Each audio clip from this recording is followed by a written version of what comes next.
The Sears catalogs for many decades were really important for selling all kinds of different products. And the Christmas catalogs was really, really important if you were a toy or hobby manufacturer.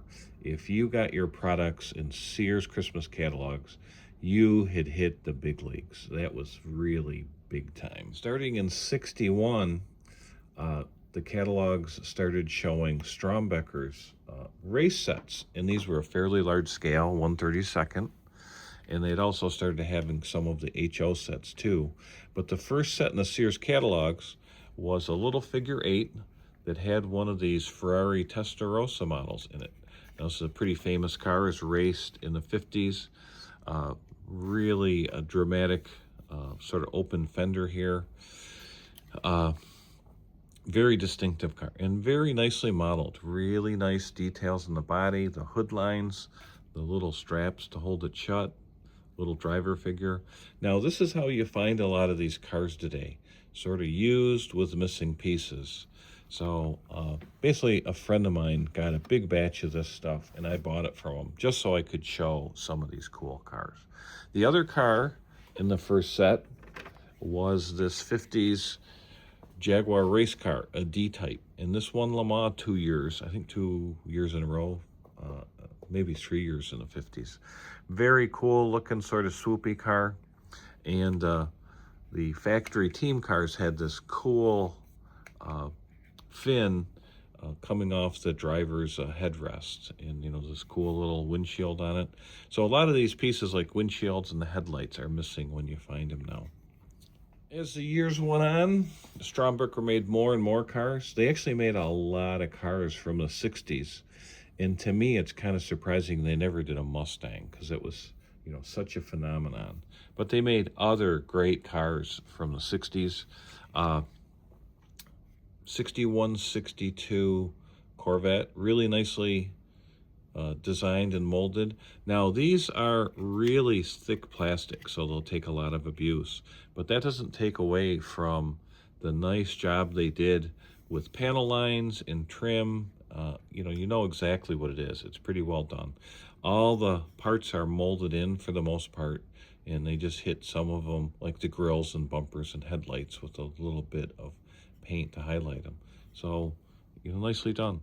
Some of the other great cars they did from the 60s, 1962, Ferrari 250 GTO, real famous car.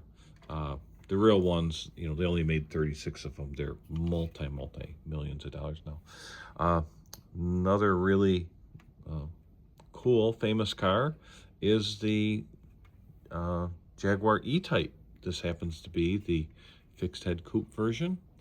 Now, a lot of the sets would come with 4 bodies. Actually, say, the Ferrari and the Jag, and then 2 stock car bodies. Like one was a Ford Galaxy, has this unique clear top that you'd have to glue on, but that would make, if you wanted to paint it on the inside, it would look really good. Even if you used a brush, you wouldn't get brush strokes in it and stuff. You could make it look pretty nice pretty easily, and then just glue the top on. I believe the other stock car that came with it would be a Pontiac. And again, all the details nicely done, molded into the body. A little bit of silver paint on the bumpers and grill. Really makes a nice representation. Now, Strombecker also made a lot of accessories, lap counters, little figures, all kinds of little stuff that went in it. A lot of that stuff would show up in the catalog. You could either came with the race set, or it'd be something that you would buy in addition to your race sets. And one year they had 15 different cars, separate individual cars you could order. All Strombecker, a couple other brands too, but there were 15 Strombeckers. So Strombecker made quite a large number of various models. They did a really nice job at giving people variety. These early cars came with this black plastic chassis, and it came with various motors, depending what year. And, the wheel designs changed, and, they made so many of them over the years. But it was a set wheelbase car, so the car bodies were designed to fit the chassis, so they weren't really modeling them to 1/32 scale. So, like if you compare the Galaxy to the Corvette or to the Ferrari, uh, the Corvette and Ferrari should be a lot shorter, a much smaller car. So, you know, they did a really nice job, but they weren't really sticklers for scale. They were really making things for the home racing market. And I just want to point out what I'm showing in the background here. Let me zoom in a little bit. Is the just have it open to a page on Strombecker from the Electric Dreams book, where a lot of the details are really spelled out really well. The chronology of when the cars came out and the changes in the motors that they did and how they expanded their whole lineup, and they really touch on some of the race sets they made too. So Electric Dreams has that book. Go on their website, and I highly recommend that book. It's kind of pricey, but it has so much detail about the slot car racing hobby in the 60s. It's great. I just want to mention the Strombecker track. It's really well done. It's actually sized for 1/24 scale cars, so it's a little bigger than it needs to be for 32nd scale. It was, you know, sort of a hard plastic, and it has these little, hopefully I can see it, it has these little tabs that go on the side that hold it together. So it's very easy to assemble. Just slide it together and stick this tab in, and you're done. It's really, really works well. Now the early track had, I think it was aluminum rails that were bonded on for power, and the adhesive is known to basically quit working after about 2 or 3 years. They redesigned it, and with the redesign, it's really great track. If you find it today and it's not corroded, you know, it's as good as anything made today. It's really good track. There's not a big selection in curves. They did make banked curves. They did eventually make 4-lane sets, so the outer curves. So sort of a limited selection on track, but it's they did have some great accessories, and they had a really cool crossover track that was an over-under, so the cars wouldn't run into each other, and that was really a cool piece. But the track is really, really good track. Now, if you want to get your old Strombecker race set out or run them,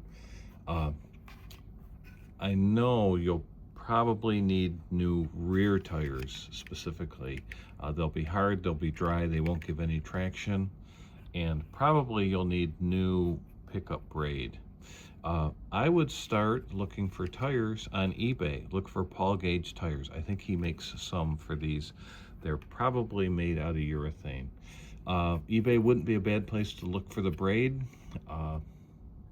And there's also ProfessorMotor.com and ElectricDreams.com that might have the bits and pieces you need. So, I mean, typically the cars are pretty simple. If you don't have any problems with the gears or tires being out around, they probably run pretty decent. Then the other thing you'd need to do is give the track a good cleaning. Just some sort of, you know, any regular household cleaner. And then also you need to make sure the power rails aren't corroded, especially the connection between the tracks. That's usually where all the problems are. And if they're really rusty, it's probably not worth the effort of cleaning them up. But that's up to you. Maybe you can clean them. I wouldn't put in the effort. I would probably just go get some new track to run my old Strombecker cars on. So, but you know, a lot of people do. There's also a Facebook group, or a number of Facebook groups on old slot cars, and there's at least one specific Strombecker group that I'm aware of, and there's probably more. So, you know, I think this stuff is available to get these running or keep these running if you really wanted to do that.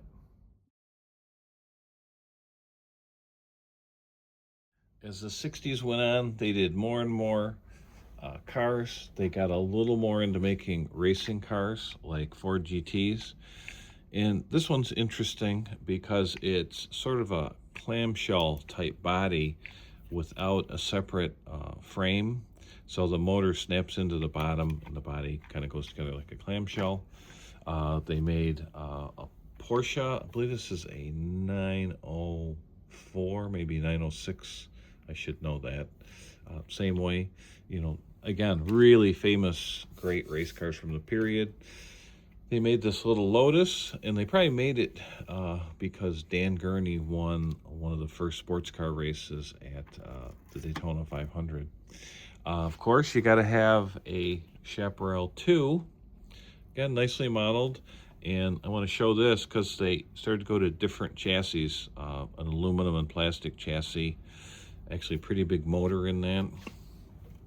And they did a really great job.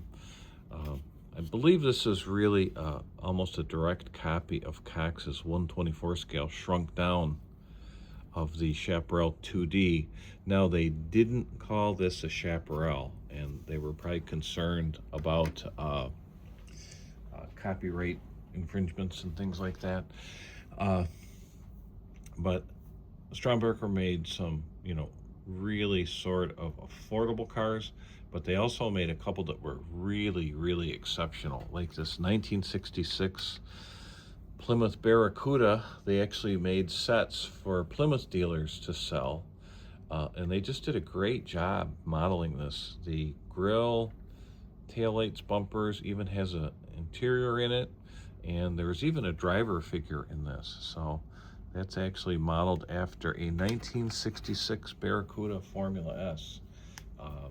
So they did some, most of their products were sort of built down to a price, but they did do some really, really nice cars. And they also did some 1/24th cars for commercial tracks, but that really wasn't their primary market. They were really focused on their race sets, selling to home racers, and they knew that. They knew they weren't racing on the really competitive type commercial tracks, and their products were much more affordable. Again, I don't have nicer versions, but they did some really great Indy race cars.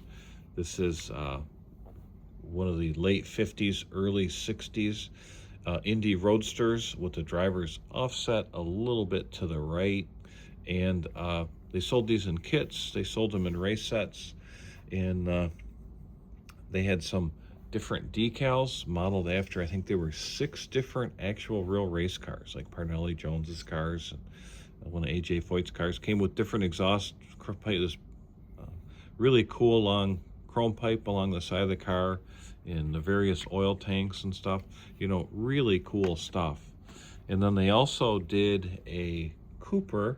I think this is supposed to be a T54 Cooper that started the mid-engined race car design movement in Indianapolis. They'd kind of dominated Grand Prix racing for a year or two, and in '61 they raced a version in the Indy 500 and were very competitive. Didn't really come close to winning, but it was very competitive. And in the Sears catalog one year, they have one of these Indy Roadsters and one of these Coopers, and you can, relive or recreate your own little 1961 Indy 500. Now, 2 really exceptional Indy cars from the mid-60s that Strombecker made, and I do not believe these were in any of the Christmas catalogs, but they made this Lotus 38 Ford.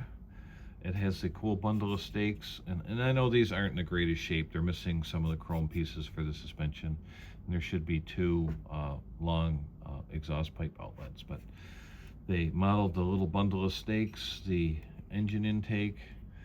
It even has the dual windscreen that real race car had. These modeled this famous 1965 Indy winner of Jim Clark really well. And they had a race set that also had Mario Andretti's Bronner Hawk is what the car was called. It was really a copy or inspired by a Brabham BT12, and they made a couple copies in the United States. And very successful cars through most of the later 60s. Mauro Andretti won a lot of races, 2 national championships in these cars, and this is really a wonderful little model. There's a lot of pieces to this car. It's missing. There's a little oil cooler on the side, rear suspension, of course, driver's head and stuff. But if you see one of these are pretty valuable, and I wish I had a better one to show you. I'm going to see if one of my collector buddies has a good one that I can add a picture to here. But those were really cool. Came with a very nice aluminum frame, pretty big motor. These were pretty quick, really fun cars. I mean, they really run well. So Strombecker did a number of really, really cool cars. Sadly, I think the last year they're in the Sears catalog is 69. And the last year I could find them in any of the Christmas catalogs was in Montgomery Ward's catalog in 1971. And actually that's the big picture I show at the beginning of this video. You see this big set at the bottom, the Nassau Road Race for $16. That equates to about $160, maybe $200 today. So, you know, they were fairly affordable back then.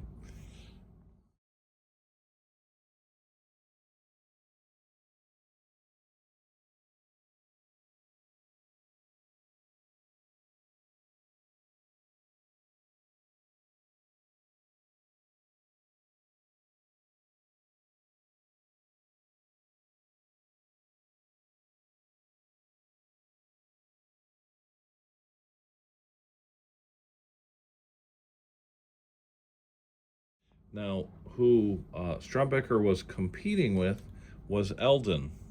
And this is a typical Eldon car, which would have been in a race set in the 60s.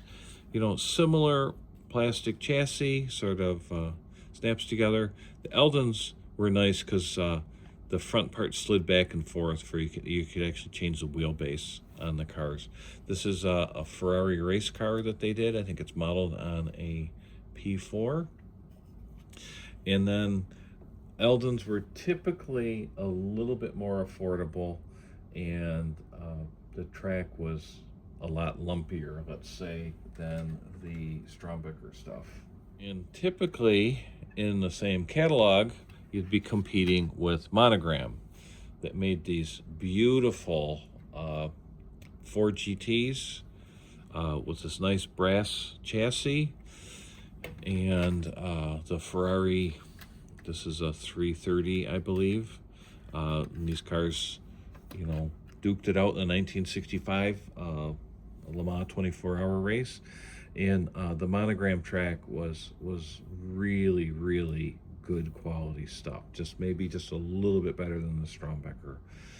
And the Monogram sets would be a little bit higher priced than the Strombecker. And then sort of equivalent to the Monogram sets, if the Monogram sets weren't in the catalogs, definitely a Revell set.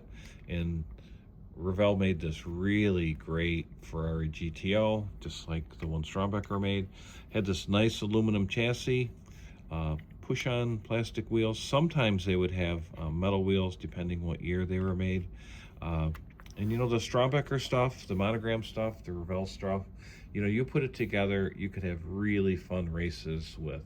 The Eldon stuff, my little bit of experience with them is the track's a little bumpy, so you probably have a few more little deslotting events than you would with the other ones.